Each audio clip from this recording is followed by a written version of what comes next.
大家好，这里是文澜小屋。本期我们介绍的是 Charles Schwab 的投资嘉信理财持续创新之道。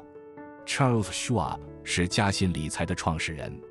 他在20世纪70年代初创立了这家公司，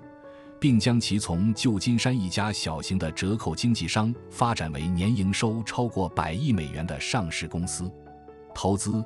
嘉信理财持续创新之道写的不只是作者的一次创业历程，也是一场金融行业变革的真实记录。它还原了华尔街固定佣金垄断被打破的全过程，也记录了企业如何借助技术手段大幅降低交易成本，把更公平地参与资本市场的机会重新交还给普通个人投资者。现在，让我们翻开这本书，回到这场金融行业变革的起点。20世纪70年代初期的股票市场对普通个人投资者并不友好。那时候，道琼斯工业指数在1000点以下徘徊了将近10年。普通人想进入证券市场，首先要面对的就是高昂的交易成本。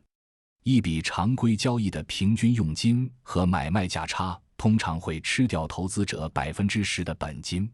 如果把钱交给共同基金管理，管理费率往往又高达9%。这意味着投资者的账户收益率至少要先达到9%，才勉强谈得上不亏钱。高收费的背后是华尔街自1792年梧桐树协议以来长期维持的固定佣金制度。整个股票经纪行业把投资银行业务和证券经纪业务深度捆绑在一起，内部天然就存在难以消除的利益冲突。靠交易佣金吃饭的销售人员，全年收入目标通常是把客户总资产的3%到4%转化成自己的佣金。在这种激励之下，经纪人更愿意向客户推销那些波动更大、风险更高的股票，再配上一套看起来诱人的故事。因为风险越高，销售人员自己能分到的利润空间往往也越大。面对大型机构投资者时，这套固定佣金体系还发展出了一种更隐蔽的利益分配规则，叫做4分法。假设一家养老金或共同基金买入1万股股票，每股佣金1美元，总共就是1万美元手续费。按照4分法，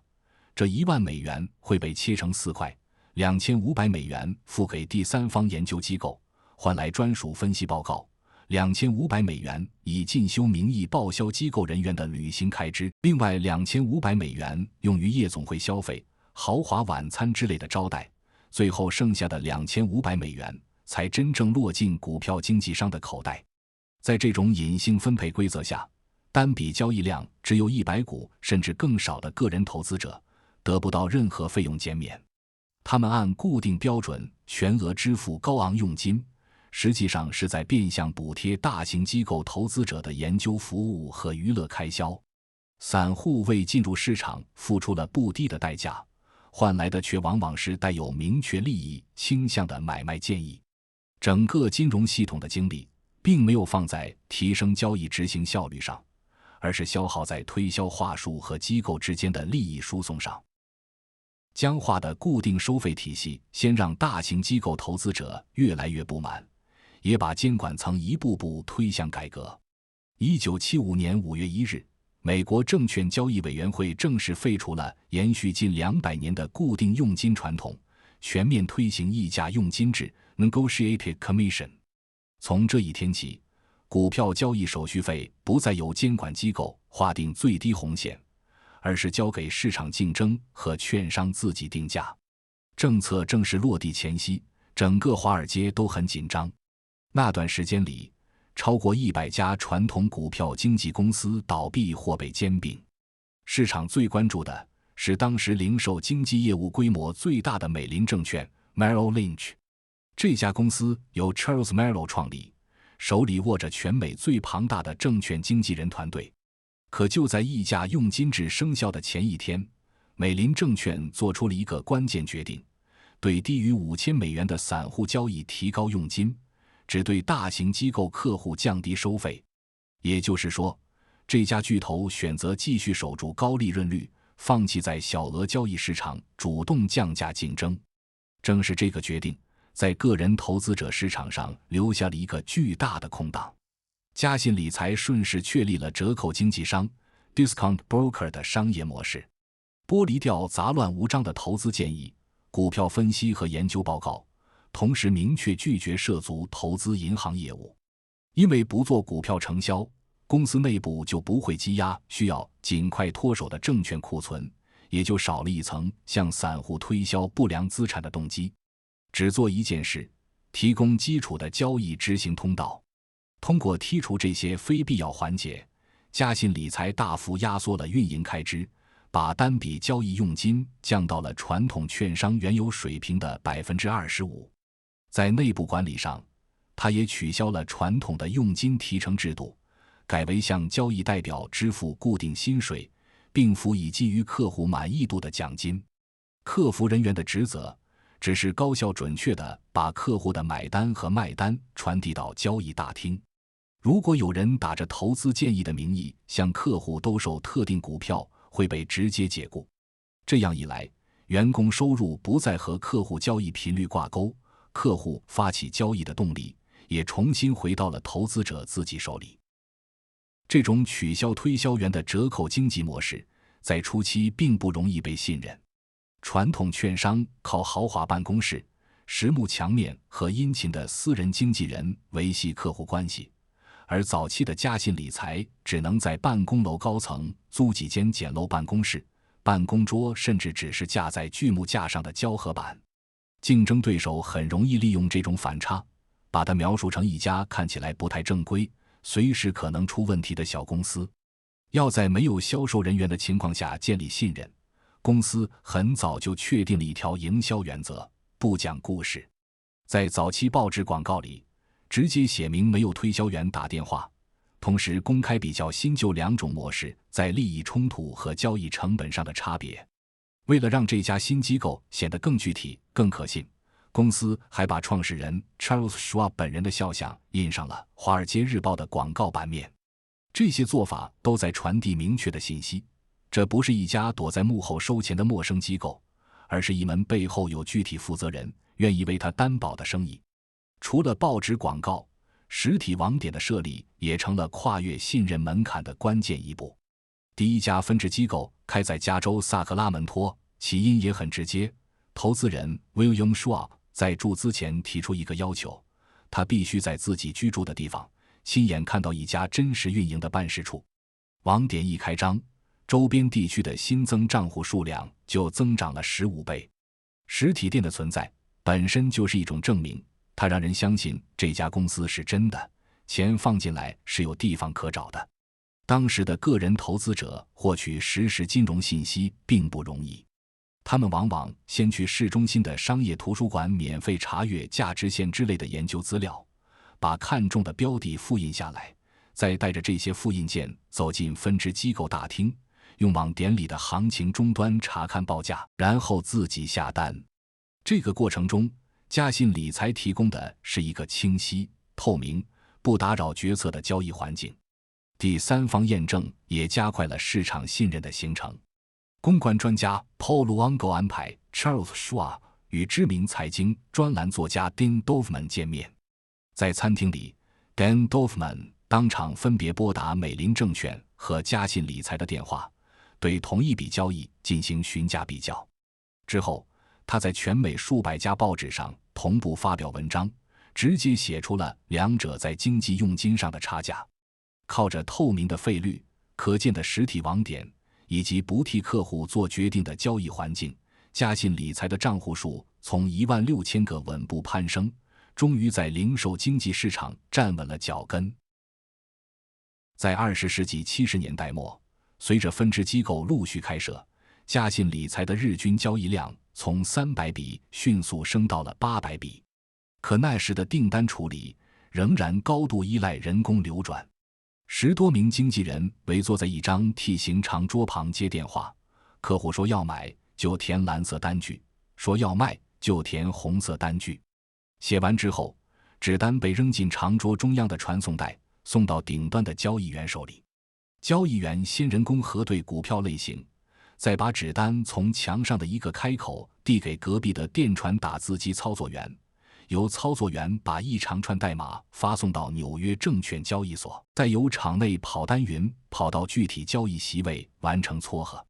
这种纸质化流程在交易量上来之后很快就接近崩溃，客户经常因此错过最佳报价，订单撤销和重新下单的比例一度维持在 6% 左右。为了打破这个瓶颈，公司决定买入一台二手计算机 IBM 36050。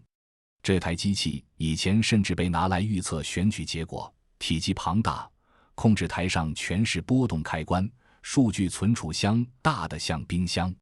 整套设备连同定制软件，总花费高达50万美元，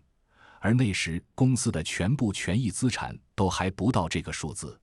这个被命名为经济执行与交易分析系统，也就是 Beta 系统的工程，目标是让客户订单绕过层层人工传递，直接通过终端录入后发送到交易所。但技术替代人工，从来不是一夜之间顺滑完成的。系统刚上线时，原本人工几秒钟就能处理的订单，在计算机集成电路里常常堵塞8分钟。工作人员一时还不敢完全相信新系统，打印出订单后还得再做人工核对，结果积压越来越多。系统本身又频繁宕机，一旦停摆，业务流程就只能退回纸单手工处理。两套流程来回切换，反而让初期交易错误率不降反升，一度突破了 10%。在处理柜台市场交易时，旧系统还依赖西联国际汇款公司 Western Union 的网络去连接做市商。为了确保新系统上线期间不出大问题，技术人员甚至在深夜把西联公司的高管从床上叫起来，保证旧线路和新系统能并行运转，作为安全备份。经过几个月反复修补漏洞，再加上员工逐渐熟练，系统性能终于稳定下来，交易执行错误率最终降到 1% 以下，成了当时行业里的最低水平。更重要的是，新系统可以自动收集和比对多家做市商报价，不再被动接受单一价格，也省去了传统券商依赖场内代表确认纸单的繁琐步骤，把订单流转时间压缩到了极限。解决了交易通道效率问题之后，投资者的资金流向开始发生明显变化。1980年，全美只有不到 6% 的家庭投资共同基金，到了1988年，这个数字已经升到 25%。可问题也随之而来，挑选基金渐渐变得和挑选单只股票一样复杂。那时，散户如果想买不同基金公司的产品，不仅要填写大量纸质表格，还要支付多重手续费，到了年底报税时，还得分别核对不同机构寄来的对账单。公司最初也尝试过一项代销业务，允许客户买卖各家免佣基金，但向客户收取总资产 0.6% 的服务费。这个收费模式始终没能把业务做起来。为了抓住90年代共同基金快速扩张的机会，嘉信理财高管 John McGonigal 提出了一套新的重构方案，也就是后来的共同基金权益账户 OneSource。 这套方案的核心在于换一个收费方向，客户买基金时不再付交易费，而是由进驻平台的基金公司向嘉信理财支付 0.25% 的分销费。这件事在财务上并不轻松，原来向客户收 0.6%， 现在改成向基金公司收 0.25%， 这意味着必须靠更大的交易体量才能把利润补回来。另一方面，如果免手续费，短线交易者就可能利用规则高频进出，不但增加系统成本，也会扰乱基金公司的资产管理。为此，业务团队加上了一条约束，持有期不满90天的基金份额要额外收取短期赎回费。带着这套规则，嘉信理财开始一家家去谈。基金公司最初最抗拒的是把客户名单交给平台，但当他们发现只要分出 0.25%， 就能甩掉繁重的客户服务和后台记账工作，同时还能接触大量新增资金，越来越多中小基金公司还是接受了。1992年，首批共有8家基金公司80只产品以特许会员身份进入权益账户，投资者第一次可以在一张月度对账单上管理自己全部基金资产，不同基金之间的资金转换，第2天就能入账。到1995年，这个账户上的资产规模已经从83亿美元飙升到239亿美元。这个免前端费用的分销平台也因此吸引了大量独立金融顾问，他们借助这个平台为客户配置过去不容易接触到的绩优基金。摩根士丹利高管 Barton Biggs 在看到这套模式后评价说，基金经理掌握权力的时代结束了，投资管理正在变成标准化商品，而真正稀缺的资产是分销渠道。共同基金平台的成功进一步验证了低成本对资金的虹吸效应。1992年，全美个人退休账户，也就是 IRA 市场的规模已经达到7250亿美元。按当时行业惯例，各家机构都会向 IRA 账户收取年度管理费，嘉信理财的标准是每年22美元。每年4月15日是报税截止日，也是各家券商争夺 IRA 新增资金最激烈的时候。为了在这个旺季抢市场，营销副总裁 Jeff Lyons 提出一个很激进的想法，取消 IRA 账户年费。这个提议一出来，内部先算的是利润损失。高管 David Pottruck 估算，如果全面免除年费，公司会直接失去大约900万美元的确定性收入。后来管理层折中处理，把免年费门槛设在1万美元资产以上。即便如此，短期内仍然要承担约500万美元的利润缺口。方案敲定后，业务部门在距离报税截止日不到1个月的时间里，完成了系统调整和广告投放。结果，这个策略在第1季度就带来了几十万个新账户，由这些新增资金产生的关联交易佣金，不到1年就把那500万美元的年费损失补回来了。再过1年，原本占据市场主导地位的富达投资也不得不跟进，把收费标准降到同一水平。在不断压低费用门槛的同时，技术工具的演进又进一步降低了交易成本。80年代中期，公司推出了均衡器软件，需要靠邮寄软盘给客户安装。80年代末，又推出了基于按键语音识别的电话经纪人 Telebroker， 之后还有街头智慧 Street Smart 系统。在这些早期电子交易阶段，为了支持客户远程接入，公司需要购买大量免费电话线路，每次软件升级还要花上100万美元去邮寄成千上万张新磁盘。到了1995年底，公司终于把交易终端搬上了新兴的万维网，基于互联网的在线交易模式，把原本由券商承担的通信线路成本转移到了客户自己的网络服务上。公司不再需要支付高昂的长途电话账单，也不必继续承担大规模物理光盘邮寄成本。投资者只要有一台联网电脑，就能随时查看账户余额和实时市场报价。每一次交互方式的变化，都在把投资者和交易大厅之间的距离往前再抹平一点。1982年8月开启的股票上涨周期持续了接近5年。随着道琼斯工业指数升到2500点以上，市场上的高杠杆头寸也越积越多。1987年10月19日，也就是后来的黑色星期一，道琼斯工业指数单日暴跌508点，跌幅接近 23%。全球抛售指令一起涌向纽约证券交易所。当时，大量机构投资者已经开始使用程序化交易，通过计算机批量对冲风险。可一旦全市场同时抛售，程序化交易就不再是缓冲器，反而加重了通道拥堵，迅速抽干了市场流动性。交易大厅里甚至出现了交叉市场现象，也就是买方给出的最高价竟然低于卖方愿意接受的最低价，买卖双方价格完全错位，交易机制几乎停滞。到当天收盘时，纽交所52家专业经纪公司的账户里积压着总价值15亿美元，却来不及处理的待售股票。流动性一旦消失，最先陷入困境的就是那些高度依赖杠杆的投资者。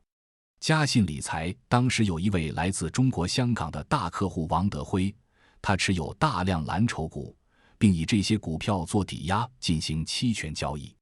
他采用的是一种叫裸卖空 naked short 的策略，在没有持有对冲期权或现货股票保护的情况下，卖出看跌期权，赚取期权费。只要股市平稳甚至上涨，期权买方大概率不会行权，这笔期权费就会变成稳定收入。但一旦股市快速下跌，情况会立刻反过来。看跌期权对买方变得有价值，买方有权按约定高价把股票卖给王德辉。也就是说，市场越跌，他越需要以不利价格接盘，承担巨额资金义务。10月16日星期五收盘时，他原本5000万美元的账户市值已经出现800万到1200万美元亏损，公司随即向他发出了追加保证金通知。这意味着，当客户借款买入的股票大幅缩水后，必须立刻追加现金覆盖借款敞口，否则券商就会强制平仓。问题在于，王德辉抵押的蓝筹股也在暴跌，抵押物价值不断缩水，而他裸卖空期权产生的义务却在同步扩大。再加上交叉市场导致流动性枯竭，公司被迫在极差的价格上出售他的抵押股票。最终，王德辉欠下嘉信理财的债务峰值达到1亿2600万美元。这个案例把证券经纪行业长期存在的风控漏洞彻底暴露了出来。过去，券商普遍把监管机构设定的保证金要求当成信用风险管理的最低标准。可这套建立在常规波动假设上的标准，在单日跌幅接近 25% 的极端行情面前根本不够用。抵押物变现的速度一旦赶不上亏损扩大的速度，客户的债务就会迅速变成券商的坏账。这场危机的处理时间压力非常大，因为就在1987年9月22日，嘉信理财才刚刚完成上市，仍处在招股说明书的交付期。在这个阶段，公司一旦发生任何实质性变化，都必须对外披露。承销商律师要求管理层公开说明王德辉事件可能带来的坏账风险，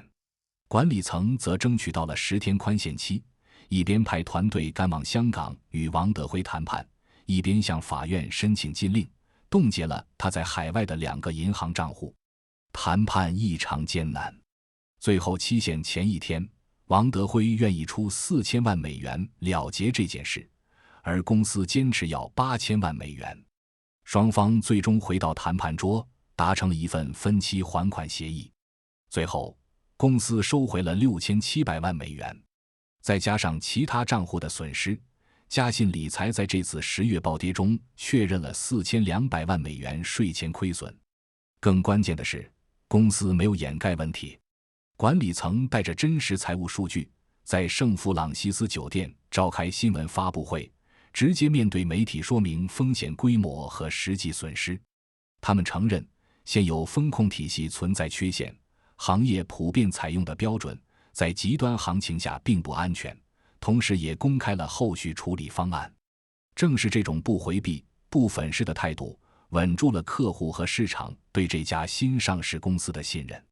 危机过后，业务部门立刻对保证金贷款业务做了全面排查。过去，风控模型一般建立在市场单日下跌 5% 左右的经验假设上。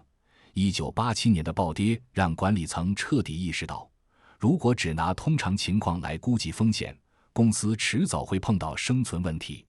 于是，公司很快针对未足额覆盖或裸卖空的期权头寸，制定了远高于行业最低标准的保证金要求，强制客户提供更多抵押物，把极端波动提前纳入日常管理。危机期间，美联储主席 Alan Greenspan 也公开表态，重申美联储会为金融系统提供流动性支持。随后，银行开始向专业经纪公司提供贷款，市场交易逐渐恢复平衡。嘉信理财后来建立起来的这套风险控制标准，逐步变成公司的护城河。几个月后，到了1988年1月8日，道琼斯工业指数再次单日下跌141点，但公司的客户应收款坏账并没有显著增加。此后，无论是1997年的亚洲金融风暴、2000年的科技股泡沫破裂，还是2008年的次贷危机，这套在漏洞中修补出来的风控要求都发挥了积极的作用。尤其在2008年市场暴跌期间，公司既没有遭受重大损失，也不需要依靠政府的问题资产救助计划来续命。真正可靠的风控，不是等灾难来了再反应，而是把最坏的情况提前写进平时的规则里。经历过市场的繁荣和衰退之后，普通投资者参与资本市场，最终还是要回到几条最朴素的常识上。把标准普尔500指数过去40年的走势图拉长来看，虽然中间充满恐慌和狂热带来的剧烈波动，但更长周期里，整体方向依然向上。问题是，很多散户一到市场回调就急着卖出，到了底部又继续观望，结果真正错过的，往往是后面最重要的反弹和复利积累阶段。短期行情几乎没人能准确预测，长期投资收益真正依赖的，其实是4个基本事实。第一是增长，企业存在的目的就是增长，投资者买入股票，本质上是在按比例分享企业增长带来的利润。第二是分散化，把资金集中压在单一资产或某个行业上，面临的是本金归零的风险。分散配置并不能消除波动，但它能尽量避免因为一家公司倒闭就让全部本金一起消失。而要实现足够大范围的分散，最合适的工具往往就是低成本指数基金。从2007年到2016年的10年间，全市场只有4只主动管理型共同基金能够连续7年跻身业绩前1/4，到了第8年，一只都没有留下来。想提前挑中能长期战胜市场的主动基金，本身就缺乏稳定的概率支持。1991年，嘉信理财推出了嘉信1000指数基金，每一份额都代表全美最大1000家企业的一小部分股份。对普通投资者来说，它提供的不是预测谁会涨得最快，而是直接分享整个经济体中大批优质企业的整体增长。第三是时间，时间能让投资者跨越经济扩张和衰退的不同阶段，把复利真正发挥出来。当你的资金可以长期闲置，时间就是最好的朋友。可一旦你的时间很紧，比如急需用钱，或者像杠杆交易者那样突然收到追加保证金通知，被迫在限定时间内卖出资产，那么再好的资产也可能因为卖出的时点太差，把账面亏损变成真实亏损。第四是低成本，交易手续费、基金管理费、买卖价差都会一点点侵蚀投资者真正能留下来滚动复利的本金。在同样收益率下，费用越低，账户里能继续增值的真实资金就越多。所以，穿过市场表面的热闹之后，收益的底层逻辑其实并不复杂。不要沉迷于预测短期价格波动，用指数工具完成分散配置，把闲置资金交给时间，同时尽量压缩每一笔交易和每一层管理成本。普通投资者只有围绕这4个事实来配置资金，才有可能真正拿到资本市场长期增长的那部分回报。投资，嘉信理财持续创新指导记录的是华尔街固定佣金制度的瓦解历程，也是个人投资者地位上升的过程。这本书还原了固定佣金时代券商如何利用信息差和制度设计获取利润，也写清了嘉信理财公司怎样通过砍掉投资建议、压低手续费、引入自动化系统，把下单的决定权重新交还给资金的所有者。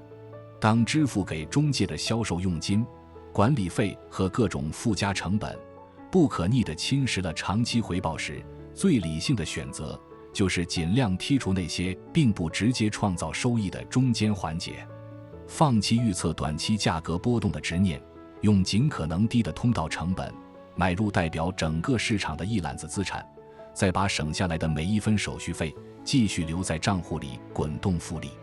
这里是文澜小屋，我们不追求快速致富的奇迹，只希望与您一起阅读好书，慢慢变富。如果本期内容对你有所启发，欢迎帮忙点赞转发，并分享给身边的朋友。您的举手之劳都是在为更有价值的知识投票。也相信您聆听本期视频的时间付出，会在未来化作认知上的复利，为您带来最稳健的回报。感谢您看到这里，我们下期再见。